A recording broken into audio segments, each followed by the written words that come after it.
চলো আজকের মর্নিং রুটিনটা তোমাদের সাথে শেয়ার করে নিই।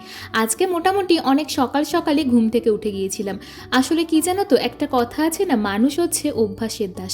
তুমি একটা ভালো অভ্যেস যখন তোমার জীবনের সাথে কন্টিনিউ করতে থাকবে, তখন কিন্তু তোমার শরীরটাও ভালো থাকবে আর মনটাও ভালো থাকবে।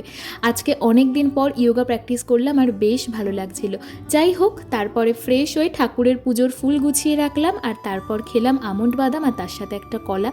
আর যা গরম পড়েছে, আজকে না একটু পান্তা ভাত খেতে ইচ্ছা করছিল, তাই কালকে রাত্রিবেলাতেই মটর ডাল ভিজিয়ে রেখেছিলাম। তো আজকে সকালবেলায় মটর ডালের সাথে একটু পেঁয়াজ, কাঁচা লঙ্কা, ধনেপাতা দিয়ে কয়েকটা বড়া ভেজে নিলাম আর তার সাথে একটু আলু চোখাও করে নিলাম আর ডিমের অমলেট। আর এই হচ্ছে আমার পান্তা ভাতের থালি। যাই হোক, খেয়ে তো বেশ শান্তি পেয়েছিলাম। আর তারপর আমার ঘরটা ভালো করে পরিষ্কার করে স্নান করে ফ্রেশ হয়ে তারপর ঠাকুরের পুজো দিয়ে নিলাম, ঠাকুরের প্রসাদ। আর তারপর একটু গীতা পাঠ করলাম। তো আজকের ব্লগ ছিল এটুকুই। সবাই ভালো থেকো, সুস্থ থেকো। দেখা হচ্ছে আবার নেক্সট কোনো ভিডিওতে। টাটা।